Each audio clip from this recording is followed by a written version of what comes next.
सत्र 28 जनवरी से शुरू होगा। विधानसभा सचिवालय ने यह अधिसूचना जारी कर दी है।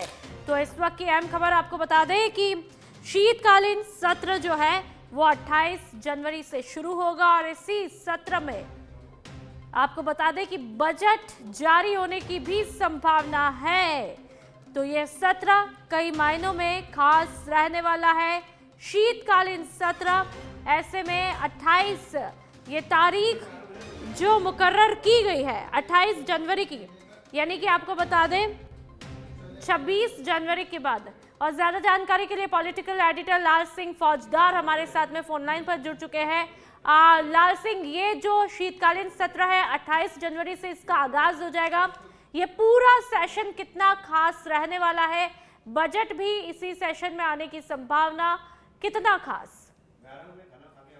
देखिए पूनम, ये बजट सत्र काफी अहम रहता है क्योंकि ये शीतकालीन सत्र है और ये इसमें बजट भी आने वाला है, जिसको लेकर मुख्यमंत्री भजनलाल शर्मा लगातार जनप्रतिनिधियों से चर्चा कर रहे हैं और प्रयास की हुई है कि एक अच्छा बजट लाया जा सके। तो लिहाजा इस सत्र में बजट आएगा जिसपे सभी की आशाएं टिकी हुई है, आकांक्षाएं टिकी हुई है।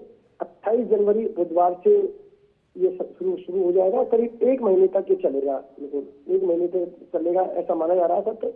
हालांकि जब कार्रवाई के दौरान कुछ अगर जरूरत पड़ती तो बढ़ाया जा सकता है, लेकिन अभी फिलहाल करीब माना जा रहा है 1 महीने तक सत्र चलेगा। इसके साथ ही इस सत्र में बजट भी आएगा और कई जनहित के मुद्दे पर चर्चा होगी। कई महत्वपूर्ण मुद्दे हैं जो राजस्थान में, उसकी चर्चा होगी।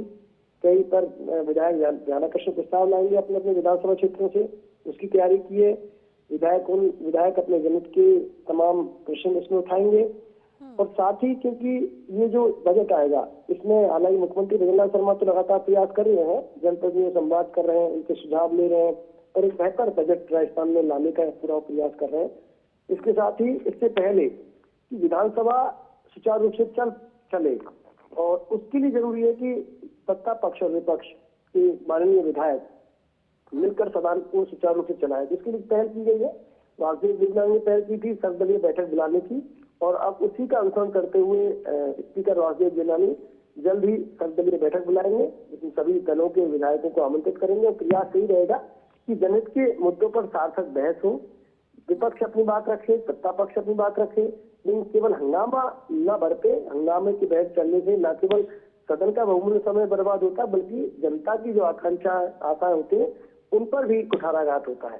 तो प्रयास है स्पीकर देवनानी का कि सभी दलों को बैठाकर ये प्रयास किया जाएगा कि जनहित के मुद्दे पर चर्चा हो, बेवजह सदन बाधित ना हो। जी बिल्कुल लाल सिंह जी, तो क्या ये कहना ठीक रहेगा इस शीतकालीन सत्र के दौरान राजस्थान की कई उम्मीदें भी पूरी हो सकती है?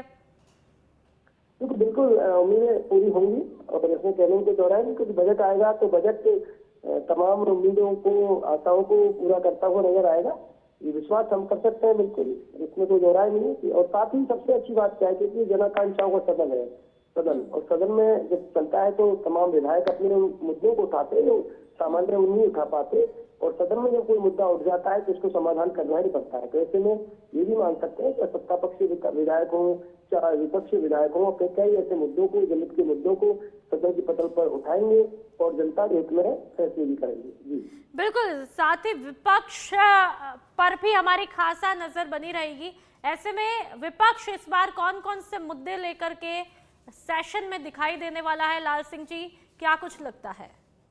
फिलहाल एक जो बड़ा मुद्दा हो सकता था, लेकिन उसको कितने उठाएंगे नहीं उठाएंगे, क्योंकि अभी जो हाल ही में इसके ऑपरेशन में कुछ विधायकों के नाम सामने आए थे, लेकिन उसमें कांग्रेस के भी है, बीजेपी के भी है, निर्दलीय के भी है। तो उसमें कितना उठ पाएगा कुछ कह नहीं सकते, लेकिन हाँ लगातार किसानों के मुद्दे को लेकर विपक्ष हमलावर है सरकार पर। कानून व्यवस्था को लेकर कई बार सवाल खड़े कर चुका है, महिला सशक्तिकरण के मुद्दे को भी कई बार उठाया है। साथ ही कई योजनाओं को लेकर उनका कहना है कि तमाम बड़ी बड़ी योजनाएं की बातें सरकार कर रही है, लेकिन जमीन धरातल पर दिख नहीं है।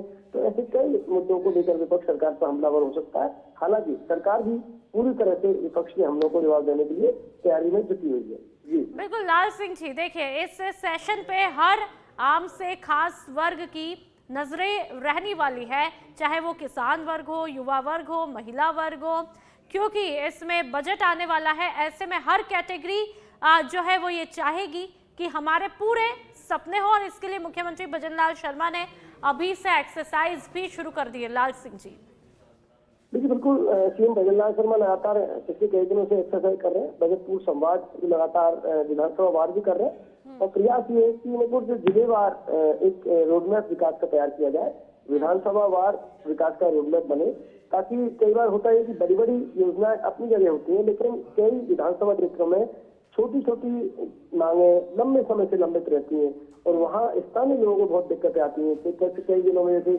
आरओबी की मांग होती है और लंबे समय से वंचित होती है, कई जगह किसानों के लिए पेयजल के पुख्ता इंतजाम नहीं होते, तो सड़कों की समस्या, शिक्षा के क्षेत्र में स्कूलों की मांग, इसके साथ ही सुरक्षा की बेहतर मांग, ये तमाम जो मुद्दे होते हैं स्थानीय स्तर पर हावी होते हैं, लेकिन कई बार बड़े योजनाओं के आड़ में छोटे मुद्दे छूट जाते हैं। लेकिन सीएम का ये प्रयास लगातार हम देख रहे हैं रितु, कि वो विधानसभा वार क्यों संवाद कर रहे हैं, उसके पीछे मकसद यही है कि हर विधानसभा का विकास रोडमैप तैयार हो, तो वहाँ की जो भी जरूरत है, चाहे सड़क की जरूरत है, हॉस्पिटल की जरूरत है, चाहे पेयजल की व्यवस्था की जरूरत है, किसानों को सिंचाई की पानी की जरूरत है, युवाओं को कैसे रोजगार मिले उसकी जरूरत है, लिहाजा पंच गौरव जो सरकार ने शुरू किया उसकी क्या पीरियड है उसकी जरूरत है। तो एक विधानसभा का विकास कैसे हो सकता है, इसको लेकर जो विधानसभा वार चर्चा कर रहे हैं, तो निश्चित रूप से बजट में देखने को मिलेगा कि कैसे राजस्थान आगे बढ़े। देखो ठीक है, बहुत बहुत शुक्रिया लाल सिंह जी तमाम जानकारी के लिए। तो शीतकालीन सत्र का आगाज होना